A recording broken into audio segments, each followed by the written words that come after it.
سلام زي خبركم تخطاتلتي بين تيفي نلوم سنبت 17 حمله زيت تدالو على زينات ديزلكم متيلخو كم وترو كيساف فتصام دباتنا هنا ختكتاتلنا ندعدمكو بقدامنت ارئس زينا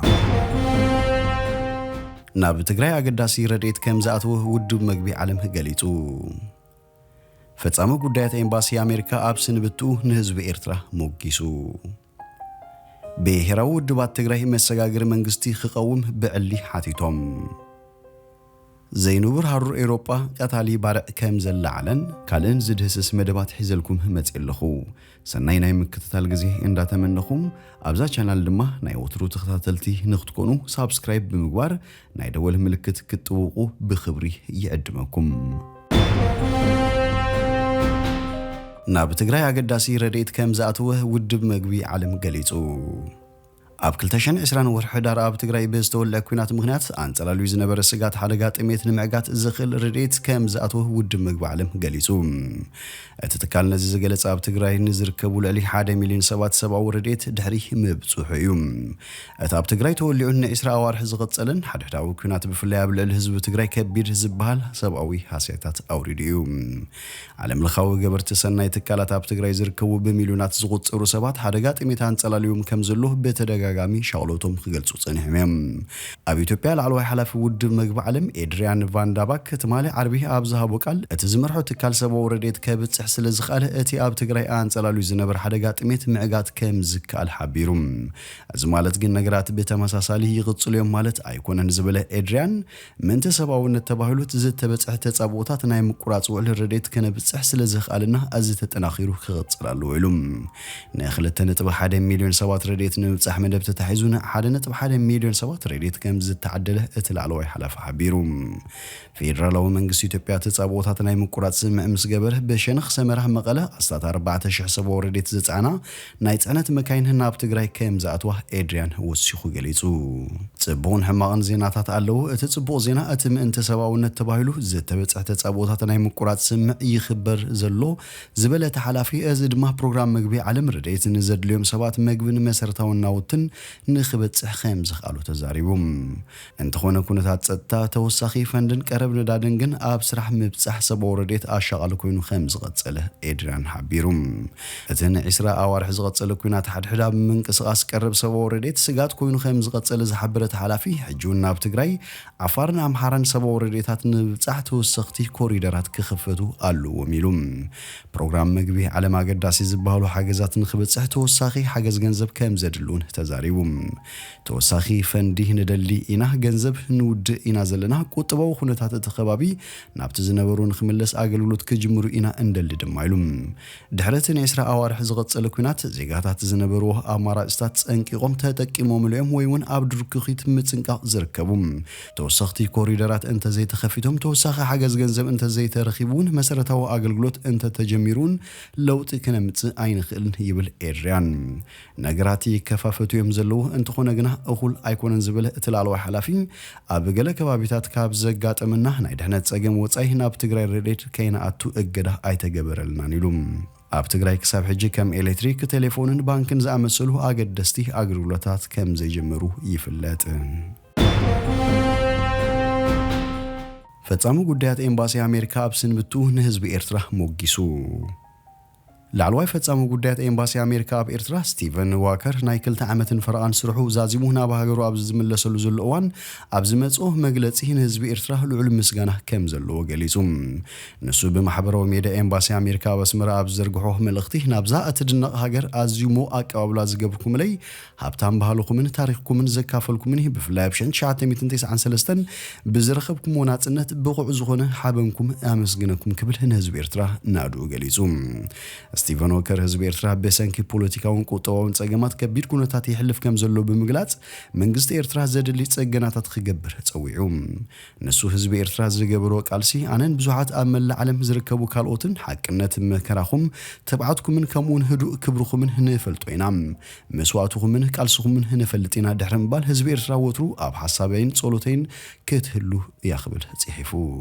ستيفن وكر أبز حلف ورح السنة أوصى مدبرو إيرترا وساتلايت تلفزيون إيريسات أبز دالو هنا ميديا كونفرنس مس أبدا جزر كو إيرتراوان كابس مراك على محتة زكايده هنا يفلمه أمريكاوي دبلوماتيوم أبتي كونفرنس أبز غرو مدرخة أمنجسو مع كنا زينا إيرترا بزعبا بوليسي أمريكا بقول إيرترا مبرهين خيب تدقاقامي حتوتاتكوا أنت غربلو كم زدت نسقم متكاس أبز غون أوان منجستو تكالات ميديا حسابو كب فغادينيا مخانو أبرهين يروم ستيفن وكر ناتس أبرس أمن كورنا نايت عنها زلوه ديمقراسياويتن هناتس أهاجريو بمبال مسارة سبعوه مسالاتن قوت أبوه معبالهن مخانو موجيتوم أبز قربها عمتات بيت صحفة إمباسي أمريكا أب إيرترا كاب كرم حجي فيلي بزبله عن صارت مينستر زينا إيرترا زهبو زنبرم حد مجلسات بعوتها قبل ملسي يهب بمبارو أم حبروي مرة خويتات أغلبه بزوحات إيرتراويان سيحبوه تانيهم أتي إمباسي أب فيسبوك أبزوت أو مجلسي مينستر زينا إيرترا آتو يمانها قبل مسكال زي كونو حبرتا يزرق حلو كبل كنكف تانيهم أمونغوتي مينستر أب رئيسة كتما أسمرا زركب إمباسي أمريكان زقبر نايكالات من ملاس مقوتن بزوح كزرارب تانيهم أتي إمباسي بمحبرو ميدي أبيلوه منجست إيرترا بوليتيكا وتسجناتات خجبرن أتوم أب مسكرم كلتشان حدا تأثيرهم زد تصوروا إيرتراويان جايزت أنياتات كفتحو كتصوروه تانيهم بتوسخ إمباسي أمريكا بإيرترا منجست إيرترا حيلتاتو كاب تجراي كوتصنتهم قفتات زفت سما وبلات حيلتات من كل خل إيرترا بحلافنة كحتهم بتدقاقامي كتصوروه تانيو بهراو الدوات تجراي مسجاجر منجستي كقوم بعلي حاتيتهم سلسته بهراوي ودبات تجراي أبا فتات حكويناتن محدران كل تجراي أملكتهم من كل زحقوف مسجاجر منجستي كمسرة زحتت حبراوي مجلس أوزيوم زبنان ناي حوحات ملك وتوصلتنا يتقالسنا نزبلو أزوم سلسته بهراوي ودبات سلساي ويانا تجراي ودبنات إن تجراين بايتو عباين تجراين قانون كله حوحات بحق خونن بمورال إن تجراي وكيلو كزات خونه نتكل اللي مينو كم محدر جبو كم زي خونه يخصم مسلم زاك الدايم مينستر أبي أحمد كبوليتيكا معكل هاجر تلفيو أب تجراي ز عسكري حوحات أب تكل البهزباوي مرجع سلطان تواتيرو نيريوم أمونجو ودبل تجنان مسجل كابتوم أب تكل المرجع تجراي زي تساتفو كله ودبات تشاريهو جزيو كله منجست عظيم نيريوم يخونن برهزب تجراي نتي حدش محدرها هنقو فايلو كم زي تقبلو يوز الرب سبسبات ود حورات هجرات أبتي جاملو أطلت السيفيل زمتان زرفان زوتو عمتن سفيع وتمسرة لمعتن كم زجات أمه يحبر نحوحات حوسون كلهم تتصابتي حيلتك تحتتي مخانم يجلسم من سيات تجراي بسنكت الزجاتهم قفئه نبرخات تجراي كيدهم نابتك على سيتات أمبيرهم مكيتهم يوم حلافي كفلو قدات وتصاي سالساي ويانا تجراي هيدو كبدم هزب تجراي قابل على دكون سبيتون عديون حفتون قفئس لاستفتسموهن للاونتن ندحنتن كبلنبر نحوحات كبل أي تقال سنيبل هنا تكونات كرد إن كلهم مخنياتو يبل بحقي يخون بمورال حوحات بقلوبة كابسلت أن تعليم أمونجو خالق من محدارون تتخيلوه نيريوم قال سنا زنبره من لصوت منجستنت تجراي كبلن كله يوسيهم أبال ما أكلاي إز سراويت تجراي جنرال تصاركان جبرت إنسان ب20 شعات تنجموت كلتشان إسران حدن كبر خمس دمس ويانا أبز جبروك على محتت كلمة تكوينات أخول كلمة مدلوات كام زينبره تزاري ونيريوم أتوم بهراو ودباتون هن حوحات يوم تحتتي زجبرم أبوهم براتهم سلسة تقامت ودبات زركوم بزوحات أبالاتهم أبتي زد تخيلك على سيت ساتفهم كبقعو حوحات كبر خمس تمل سجن هنا تسلطان هنا بينيو بحيت وخبلو يخصم كابشو جميرهم قاليهم مسجاجر منجست خقاوم كتصوعون كلو كالوت دمه تمر بايتو خقاوم حاتيتهم يوم كاب حوحات قله أو انتو ملاش كام زي رخو يزاربوم هايلو كبده من لصوت منجست تجراي مالت بتوم هزباو تكالات أبيلك حدش أساتا في زخونم هزباو منجستي ممسرات مالت مخانيو زقلتم هزباوي كالسينا أكايرنا سلزخونه هزباو منجستي كمسرات ألو زبل أمنتيو نيرنا خايبل هايلو سيهم من لصوت منجست التجراي إلنا إنا نكالس نير نمبر ناي حوحات منجستي كملس بينو النجرانة تزحلف سلاسة عمتات كدقم أيكون نانيلوم لعلويا مرار حاود بنات إن التجراي ويكا هونات دكتور دجين مزجبة حبراوي منجست كن مسرت إنا مو حبير لكن سرح إنا زبل تسفه نيرنا قبل أب كرب أوان مجلسي هيونيريوم ونات أبتي أزرارابه مرجع منجستي كل التجراي ون تجراي هنات هاجر كتكون اللوازبل رئيتو زنبروه بحتى ود بينيرهم أبزوان كلهم ክልቴቶም ውድባት ኣብ ቀረባዋን ኣብ ዘውጽኡ ሓበራዊ መግለጺ ንሕወሓት ሓዊሱ ህዝባዊ መሰጋገሪ መንግስቲ ክቀውም ብምሕታት ህወሓት ዘይሕጋዊ ክብሉ ከሲስዎም ኣሎም ኣብ ኣሜሪካ ተወካሊ ህወሓት ዮሐንስ አብርሃ ኣብ ዝሃቦ ቃል ግን ቅድም ክብሉ ሕጋዊ ክልላዊ መንግስቲ ናብ ቦቱ ክምለስ ጻውዒት ክገብሩ ጸኒሖም ሕጂ ተመሊሶም ሕቶ መሰጋገሪ መንግስቲ ምልዓሎም ከም መስርሕ ልክ ኣይመስለንን ኢሉ ብመቕጻለት ዘረባ ካብቲ ጸላእቲ ሓይልታት ዝብሎም ንመንግስቲ ትግራይ ሕጋዊ ኣይኮነን ዝብልዎ ኣብ ባህላ ፈሌክሪኦ እጽገመ ኢሉ ኣፈኛ ህወሓት ጌታቸው ረዳ ማሕበራዊ ገጹ ነቶም ተቃወምቲ ሕንቁቋት ክብል ስለ ዝጸውዖም ካብ ብዙሓት ሰባት ሓያሎ ነቐፌታ በጺሕዎ እዩ ካልኦት ኣብ ደገ ዝርከቡ ሕሉፋት ደገፍቲ እቲ ውድብ ድማ ነቶም ተቃወምቲ ንስልጣን ዘቋምቱ ተላኣኽቲ ኣብይ ብምባል ስጉምቲ ክወስዶም ዝጽውዑ ነይሮም ክብሮም በርሀ ወገኑ ደለይቲ ስልጣን እዮም ዝብሉና ስልጣን እንተደለና እውን ሓጢያት ኣይኮነን ፖለቲከኛታት ኢና ዘሕፍር የብሉን ካሕፍሩ ዘሎም እቶም ብጥቕምን ምጉጃል ንስልጣን ዝባሓትዎ ሰባት እዮም ኢሉ ዘይንቡር ሃሩር ኤውሮጳ ቀታሊ ባርዕ የልዕል ኣሎ ኣብ ፖርቹጋል ስጳኛ ደቡብ ምዕራብ ፈረንሳን ሓያል ባርዕ ከም ዘጋጥመ ተገሊጹ ብኣሽሓት ዝቁጸሩ ሰራሕተኛታት ምጥፋእ ሓውን ሓያሉ ነፈርትን ነቲ ባርዕ ደው ከብሉ ይረባረቡ ኣለዉ እንተኾነ እቲ ባርዕ ዛጊት ክዝሕል ኣይተራእየን ኣብ ሰሜን ፖርቹጋል ሓንቲ ነፋሪት ምጥፋእ ሓዊ ፎዝ ከዓ ኣብ ዝበሃል ቦታ ድሕሪ ምውዳቓ ህይወት እቲ ፓይለት ከም ዝጠፍኦን ተፈሊጡ እቲ ባርዕ ጊሮንድ ኣብ ትበሃል ዞባ ፈረንሳ ብሰንኪ ዘስዕቦ ዘሎ ዕንወት ልዕሊ 12,000 ሰባት ካብቲ ከባቢ ንኽወፁ ምኽንያት ኮይንዎም ኣሎ እቲ ባርዕ ናብ ኹዶ ኹደታት ሚጃስ ደቡባዊ ስጳኛ ምስ ተዘርግሐም ኣብ ጥቓ ኮስታ ዶል ሶል ዝነበሩ ኣሳት 2300 ሰባቱን ካብቲ ከባቢ ካህድሙ ተገዲዶም እዮም እዚ ከምዚ ኢሉ እንከሎ ሓደ ኣብቲ ከባቢ ዝነብር ሰብ ነቲ ኣብ ጥቓ ደቡባዊ ምዕራብ ገምጋማት ኣትላንቲክ ፈረንሳ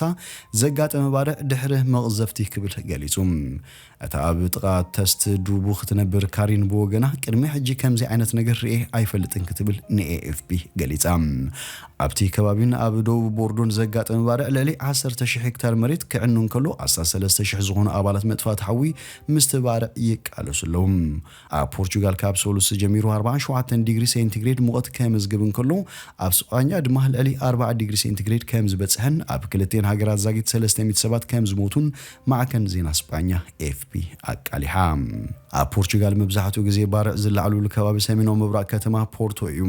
ኣብዚ ዓመት 30,000 ሄክታር መሬት ብሓዊ ከዓኑ እንከሎ እዚ ኣብ 2017 ካብ ዝተራእየ 100 ዝኣኽሉ ሰባት ዝቐተለ ሙቐት ዝሰዓበም ዝኸፍአ ሙቐት ኮይኑሎም እቲ ባርዕ ኣብ ካልኦት ክፍልታት ሜዲተራንያኑን ጉድኣት ኣውሪዱ ይርከብ ነዚ ሲዒቡ መንግስቲ ኢጣልያ ኣብ ከባቢ ፓቫሊ ኣዋጅ ህፁፅ ኩነታት ኣውፂኡ ይርከብ ኣብ ግሪኹን ኣባላት መጥፋእቲ ሓዊ ብሸነኽ ደቡባዊ ምብራቕ ኣቴንስ ኣሳት 50 ኪሎ ሜትር ርሒቑ ኣብ ዝርከብ ከባቢ ፈሪዛ ምስ ዝተላዕለ ባርዕ ይቃለሱ ኣለዉ ብሰንኪ ኣብ ጥቓ ቲምኖ ነበርቲ 7 ቁሸታት መረበቶም ሓዲጎም ከም ዝወፁ ተገይሩሎም ኣብ ሰሜናዊ ክፋል ሞሮኮ ነበርቲ ኣውራጃታት ላሪቺ ኦዌንዛን ታዛን ቴዩቶዋን በሰንኪ ሙቐት ብዝፈጥረ ባርዕ ከባቢኦም ሓዲጎም ክገእዙ ተገዲዶም ኣሎም ኣብ ከባቢ ከሳር ኣልኪብር ትርከብ ሓንቲ ቁሸት ሙሉእ ብሙሉእ ክትዓኑ ከላ እንተወሓደ ሓደ ሰብ ሞይቱሎም ፈረንሳ ኣስታት 40 ዲግሪ ሴንቲግሬድ ዝበጽሕ ብርቱዕ ሃሩር ትሳቐ ዘላ እዚ ኣብ ዝቕጽል ሰሙን ክገድድ ከም ዝኾነ ትንበያታት ኩነታት ኣየር የመላኽት 16 ትካላት ድማ ዝኸፈ ክሊማ ከጋጥም ኣብ ካልኣይ ደረጃ ተጠንቀቅ ኮይነን ብንቕሓት ይከታተላ ኣለዋ ሓላፊ ፌደሬሽን መጥፋእቲ ሓዊ ፈረንሳ ግሪጎሪን ኣልዮን ሙሳኽ ሙቐት ዓለም ኣመልኪቱ ነዚ ጽልዋ እዚ መዓልታዊ ዝቃለሱ ዘለዉ ሰራሕተኛታት መጥፋእቲ ሓውን ሲቪላዊ ድሕነትን እዮም